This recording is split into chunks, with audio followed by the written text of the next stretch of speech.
할렐루야. 2024년 5월 30일 목요일 아침입니다. 계속되는 통독의 말씀 욥기 13장에서 18장의 말씀 중 오늘은 17장의 말씀으로 함께 묵상합니다. 갑자기 찾아온 고난은 때로는 절망을, 때로는 자포자기를, 때로는 죽음을 생각하게 하기도 합니다. 오늘 본문의 욥이 바로 이러한 상황 가운데 놓여 있었습니다. 그는 특별히 오늘 본문에서 지금 겪고 있는 고난들 가운데 자신의 의로움을 아무도 알아주지 않는 것 때문에 크게 낙심합니다. 나의 편에 서서 나를 지지해 줄 줄 알았던 친구들이 나를 비난하고 나를 정죄하는 그 모습들을 바라보며 그는 더욱더 절망에 빠지고 맙니다. 그 실망과 좌절이 얼마나 컸으면 3절에서 그는 나의 손을 잡아줄 자가 누구리까? 라고 외치며 하나님을 바라보는 모습을 볼 수 있습니다. 아무도 나의 편에 서 있는 사람이 없다고 느끼는 것, 외톨이라는 생각이 그를 더욱 괴롭게 하고 있는 것입니다.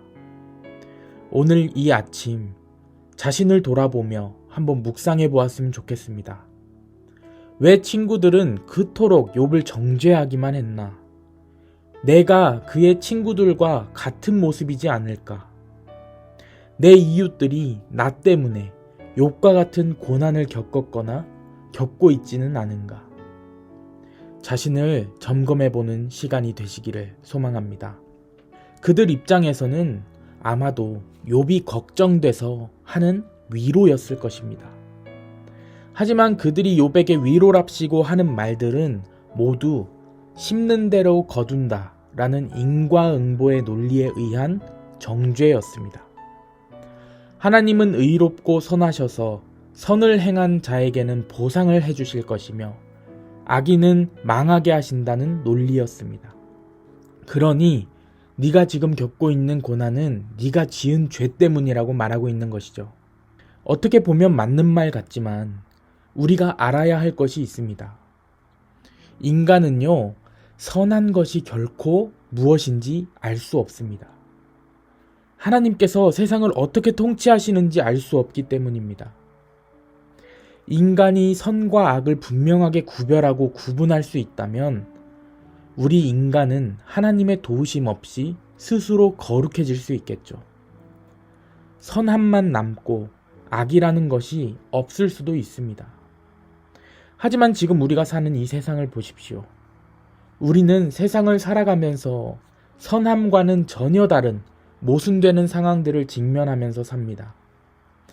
예를 들면 작은 일이든 큰 일이든 자신에게 해로운 일이 생겼을 때 우리는 순간적으로 모든 상황을 심판하려고 합니다.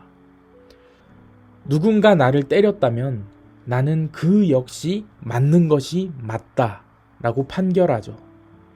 누군가 나를 욕했다면 그 또한 멸시를 당해야 한다 라고 판결합니다. 전쟁을 벌인 국가의 수장은 폭격에 죽어야 마땅하고 살인범은 똑같은 방법으로 잔혹한 방식으로 죽여야 한다는 생각을 합니다. 지금 법을 이야기하는 것이 아닌 마음의 판단을 이야기하는 것입니다. 나에게 일어난 일, 주변에서 벌어지는 일, 뉴스로 듣는 일, 이 모든 것에 대해서 우리는 지금껏 내 안에 있는 선이라는 이름의 판단 기준으로 판결을 내려왔습니다. 그러고는 의문을 품게 되죠. 하나님은 왜 저런 인간들을 그냥 두실까? 마치 내가 심판자인 것처럼 우리는 하나님에게까지 책임을 묻고 있는 것입니다. 이 친구들 또한 자신이 가지고 있는 선의 기준으로 욥을 심판하고 있습니다. 우리가 말하는 신앙은 사실 판단으로부터 벗어나는 판단으로부터의 자유입니다. 창세기에 보면 원죄가 무엇이죠? 원죄는 내가 하나님처럼 되고자 하는 욕망이거든요. 그래서 모든 사람을 내가 판단하고 비판하고 정죄하게 됩니다. 여기서 끝나지 않고 모든 사람을 통제하려고 합니다. 넌 이래서 안 되고 저래서 안 된다 라고 말하며 그 사람을 내 뜻에 맞추려고 합니다. 독일의 철학자 니체는 이것을 권력의 의지라고 이야기합니다. 내 마음대로 사람을 부리려 하고 만들려 하고 다그치고 가르치려 드는 것. 그것은 악인의 특징, 정죄입니다. 하지만 우리는 악한 죄인의 본성이 있기 때문에 판단을 안 할 수가 없죠. 자연스럽게 다른 사람을 판단하게 됩니다. 저 사람 진짜 몹쓸 인간이구나. 왜 저렇게 신앙생활을 하지? 믿는 사람이 저렇게 살면 되나? 우리의 삶 속에서 꼭 이렇게 생각하게 만드는 사람들이 있잖아요. 근데 이런 식의 판단이 들어오면요, 그건 비난하고 정죄하라 라는 것이 아니라 그 사람을 위해서 기도하라 라는 하나님의 사인입니다. 믿는 우리에게 그런 사람을 눈에 띄게 하신 이유는 그 사람과 싸우라 라는 것도 아니고 그 사람을 피하라는 것도 아닙니다. 그 사람을 놓고 기도하라 라는 거예요. 신실함이라는 것은 이렇게 증명이 되는 것입니다. 그 사람을 판단하고 비판하고만 있을 것이 아니라 하나님, 저 사람도 구원해 주세요. 저 사람도 주님의 자녀 아닙니까? 변화시켜 주세요. 저 사람을 도와주세요. 하고 기도하셔야 합니다.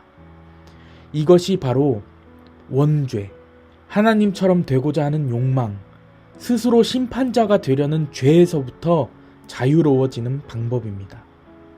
그런 의미에서 겸손의 왕, 사랑 그 자체이신 예수 그리스도의 모습을 닮아가야 합니다. 예수님께서 사역을 하시면서 세리, 죄인, 불결한 자, 간음한 자를 만나셨을 때 그 자리에서 그들의 잘못을 지적하시고 꾸중하지 않으셨습니다. 오히려 그들을 안아주시고 위로해 주셨습니다. 거룩하신 예수님이시라면 충분히 바른 말씀으로 그들의 잘못을 지적하고 죄책감에 옴짝달싹 못하게 몰아세우며 그들을 정죄하실 수도 있었지만 예수님께서는 그렇게 하지 않으셨습니다. 예수님은 이런 방법으로는 사람의 아픔과 상처를 치료할 수 없음을 아셨기 때문입니다. 사람을 정죄하고 비난하거나 자신의 의견만을 주장하며 다른 사람을 굴복시키려 하기보다 상대방을 이해하고 상대의 아픔을 바라보며 그 사람과 함께 공감하는 것, 이것이 바로 사람의 아픔과 상처를 치료하는 방법이라는 것을 예수님께서는 그의 공생애를 통해 우리에게 알려주고 계십니다. 하지만 오늘 욥의 친구들은 어떻습니까? 욥의 상황을 정확히 인식하지 못한 채 자기 경험에 비추어서 욥에게 이야기하였고 자기가 경험한 계시를 절대화시키며 무분별하게 욥에게 적용하려고 하고 있습니다. 하지만 정말 안타까운 것은 이것이 그들만의 이야기가 아니라는 것입니다. 이게 오늘 우리의 모습입니다. 정말 바라기는 예수 그리스도의 겸손과 사랑을 바라보며 닮기 위해 애쓰고 노력하는 저와 여러분 되기를 주님의 이름으로 축원합니다. 이 세상을 살아가는 사람들의 다양한 환경과 처지만큼이나 하나님께서는 다양한 방법으로 사람을 다루고 만나주십니다.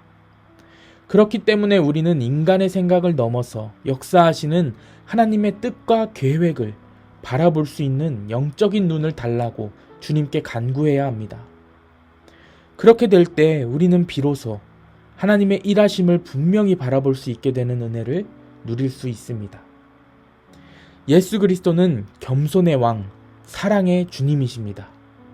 자신이 경험한 영적 체험을 절대화시켜서 다른 사람에게 적용하려 하거나 함부로 다른 사람을 정죄하고 판단하는 내 자신이 심판자가 되는 그런 교만함의 모습이 아닌 주님을 닮은 겸손함의 모습으로 다른 사람을 위해주며 감싸주는 사랑의 마음으로 이 하루를 살아가는 주님의 자녀들이 되시기를 주님의 이름으로 축복합니다. 40일 릴레이 기도, 오늘은 곽효경 청년의 기도입니다. 함께 기도하며 오늘의 묵상 마치겠습니다. 하나님 아버지, 오늘 하루 당신께 기도함으로 시작하게 하시니 감사합니다. 저희 교회가 다른 것보다 교회를 위한 기도를 40일간 합니다.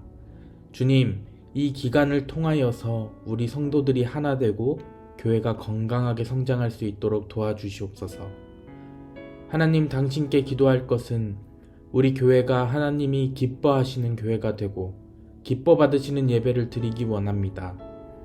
우리가 주님을 갈망하는 마음이 있게 하시고 사람의 욕심이 먼저 앞서기 정말 쉽사오니 주님, 저희 모두가 하나님 앞에 겸손히 엎드려 주님의 온전한 뜻을 찾게 하시옵소서.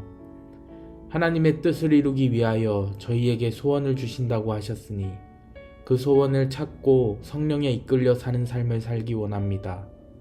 우리 하루하루의 삶이 하나님이 기뻐 받으시는 예배가 되게 하옵소서. 주님, 또 모든 성도들에게 하나님의 사랑을 가득 부어주시기를 기도합니다. 일상을 살아가다 보면 힘든 일이 많습니다.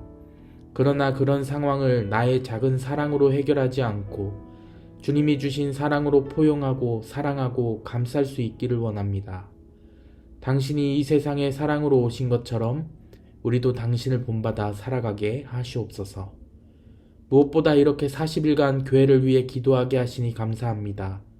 이 기도를 통하여서 영적으로 더욱 강하여지고 더 큰 성장이 있기를 원합니다. 이 교회에서 말씀을 먹고 밖에서 하나님의 빛과 소금의 역할을 잘 감당하고 하나님이 그때 주신 말을 따라 하나님을 전하고 하나님이 주신 지혜로 다른 이들과 어우러져 살아가게 하소서. 주님, 감사합니다.